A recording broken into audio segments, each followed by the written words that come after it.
Guddina diinagdee biyyaa milkeessuu keessatti gaheen abbootii qabeenyaa murteessaadha jedhani obbo Adaanaa Taklagorgis Jaldo. Dinagdeen biyyaa jijjiirama barbaadamu akka fiduuf riifoormii dinagdee goroo hojiitti hiikuu keessatti gaheen abbootii qabeenyaa fi dhaabbilee dhuunfaa qooda olaanaa qaba jedhan kantiibaan bulchiinsa magaalaa Shaashamannee obbo Adaanaa Taklagorgis Jaldo. Xiyyeeffannoon mootummaan dhaabbilee dhuunfaa jajjabeessuun dinagdee biyyaa utubuu keessatti gaheen akka baaniif kennee hojjetaa jiru bu'uura godhachuun bulchiinsa magaalaa Shaashamanneetti hoggansi magaalaa kutaa magaalaa fi aanaa warshaa bishaan salaam sadarkaa inni irra jiru fi dinagdee biyyaa utubuu keessatti qooda inni baachaa jiru bu'uureeffachuun daawwatanii jiru. Kantiibaan magaalaa Shaashamannee obbo Adaanaa Taklagorgis Jaldo haasawa taasisaniin abbaan qabeenyaa warshaa bishaan salaam misooma biyyattii gama hundaan utubaa jiraachuu fi akka magaalaa Shaashamanneetti kaffalaa gibiraa moodeelaa fi badhaafamaa ta'uu kaasuun abbootiin qabeenyaa guddina biyyaa keessatti qooda isaanii bahaa jiran jajjabeeffamuu fi haala mijataa gama hundaan isaan barbaachisu uumuuf qophii ta'uu kaasuun abbootiin qabeenyaa hojiilee hojjetan hundaa keessatti fayyadamummaa hawaasaa naannootiif xiyyeeffannoo addaa kennanii hojjechuu akka qaban dhaamane. Dabalataanis hawaasni magaalaa fi qaamoleen dhimmi ilaalu hundi deeggarsa barbaachisu akka taasisaniif himaniiru.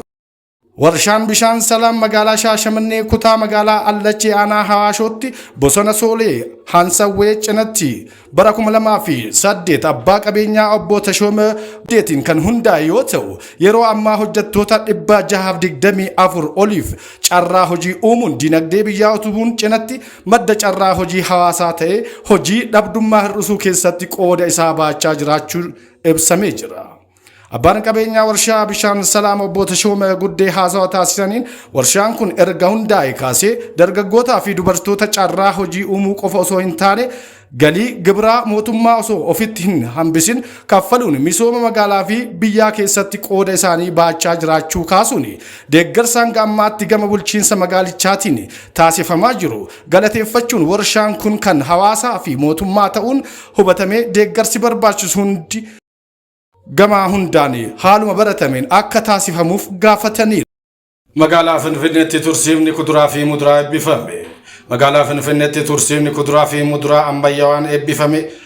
Sirna eebbichaa irratti kantiibaan magaalaa Finfinnee Aadde Adaanech Abeebee fi hooggantoonni mootummaa olaanoon argamaniiru. Aadde Adaanech Abeebee akka himanitti tursiifni kun gamoo kuusaa qabbanaa fi kaayyoo hedduu kan qabu yoo ta'u bal'ina square meetira 11,400 ol kan uwwisu ta'ee biyyattii keessatti isa guddaa ta'uu ibsaniiru. Piroojeektiin kun qisaasama oomisha boodaa fi faalama ittisuu tasgabbii gabaa uumuuf gahee olaanaa qabaachuu himaniiru. Tursiifni kuduraa fi muduraa kun oomishtoonni kuduraalee, muduraalee fi oomishaalee beeyladaa oomishan qabiyyee uumama isaanii eeggatanii hawaasa fayyadamtootaa fi gabaa biyyaa alaatiif akka dhiyaatan kan gargaaru ta'uu ibsameera. Akkasumas hawaasni fayyadamtoota oomisha qonnaa haaraa gatii madaalawaadhaan akka argatu kan taasisu yoo ta'u fayyadamummaa qonnaan bultootaa mirkaneessuu fi sansalata gabaa gabaabsuu fi gumaacha olaanaa qabas jedhameera. Godinichatti dubartoonni fi daa'imman waraqaa eenyummaa faayidaa argataniif sosochiin taasifamaa jira jedhame. Godina Arsii Lixaatti dubartootaa fi daa'immaniif waraqaan eenyummeessaa diijitaalaa faayidaa akka argataniif sosochiin aanaalee fi bulchiinsota magaalaa godinichaatti sosochiin taasifamaa jiraachuu waajjirri dhimma dubartootaa fi daa'imman godinichaa beeksise. Waraqaan eenyummaa biyyaalessaa lammiileen kenna tajaajila ariitii qulqullinnaa fi haqa qabeessa akka argatan gochuu keessatti gahee olaanaa qabas jedhame. Waraqaan eenyummaa diijitaalaa guddina dinagdee dubartootaa keessatti gahee qabaachuu kan himan itti gaafatamtuun waajjira dhimma dubartootaa fi daa'imman godina Arsii Lixaa Aadde Maaliyaa Tufaa akka godinichaatti dubartootaa cimsuun dubartoonni fi daa'imman fayyadamaa waraqaa eenyummaa biyyaalessaa akka ta'aniif hojjetamaa jiraachuu eeraniiru. Piroojektonni tajaajila uummataaf oolan ariitii qulqullinnaa fi gatii yaadameen hojjetamuun tajaajila barbaadamuuf ooluu qabanii jedhame. Godina Arsii Lixaatti raawwii hojii piroojektota kurmaana lammaffaa qooda fudhattoota aanaalee fi bulchiinsota magaalaa godinichaa wajjin qoratamaa jira. Bulchaa itti aanaa fi walitti qabaan koree piroojektota godinichaa obbo Asaffaa Tolosaa mootummaan fayyadamummaa uummataa milkeessuuf hojiilee oolan xiiqiidhaan hojjechaa jiraachuu himanii akka godinichaattis piroojektonni fayyadamummaa uummataaf oolan garaagaraa baadiyyaa fi magaalatti ijaaramaa jiraachuu kan himan obbo Asaffaa Tolosaa Piroojektonni kunneenis tajaajila uummanni godinichaa barbaadu akka kennaniif ariitii qulqullinnaa fi yeroo jedhametti gatii barbaadamuun xiyyeeffannoon hojjetamuu akka qabanis dhaamaniiru. Qorannaa raawwii hojii gaggeeffamaa jiru kanaan raawwii hojii piroojektota hanga ammaatti jiru irratti gabaasnee dhiyaachuun ciminoota fi hanqinoonni turan adda baafamuun kalliin hojjetamuu akka qabanis dhaabameera. Waajjira paartii badhaadhinaa bulchiinsa magaalaa Shaashamanneetti konfiraansiin gurmuu dargaggootaa gaggeeffame. Konfiraansiin gurmuu dargaggootaa sadarkaa magaalaa Shaashamanneetti dargaggoota aanaalee kutaalee magaalichaa irraa walitti bahaniin gaggeeffameera. Itti gaafatamaan gurmuu dargaggoota magaalaa Shaashamannee obbo Said Bashir gadaa biyyi keenya bu'aawwan guddina diinagdee fooyyee ta'e galmeessuun milkaa'ina guddina diinagdeetti fufiinsa qabaatu taasisuuf gaheen dargaggootaa olaanaa ta'uu ibsaniiru.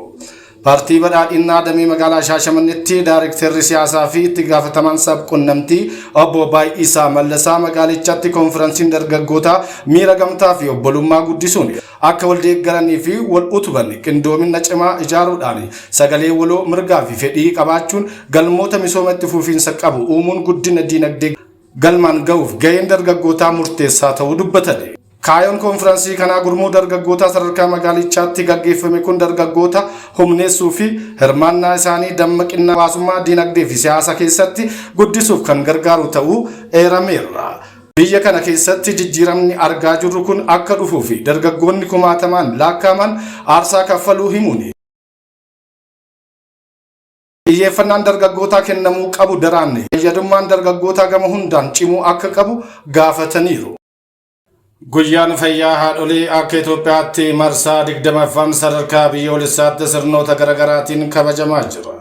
Bulchiinsa magaalaa Shaashamanneetti guyyaan fayyaa haadholii akka Itoophiyaatti marsaa 20ffaa fi akka addunyaatti yeroo 39ffaaf sadarkaa biyyoolessaatti mata duree kalaqaa fi madda faayinaansii itti fufiinsa qabu fayyummaa haadholeef jedhuun bakka gorsaa ministeera fayyaa Profeesar Silashii Gaaromaa fi qooda fudhattoonni garagaraa argamanitti sochii miilaa fi agarsiisa garagaraatiin ergaawwan sosochii fi kakka'umsa uuman tamsa'uun haala midhaagaan kabajamee jira. Damee Shaashamannee obbo Amansiis Addunyaa mootummaan badhaadhinaa du'a haadholii hambisuu fi fayyummaa dubartootaa mirkaneessuu fi tarsiimoo bocee ittisa dhibee qofa osoo hin taa'in yaala irrattis xiyyeeffannoo kennee hojii hojjetaa jiruun fayyaan haadholee mirkanaa jiraachuu dubbatan.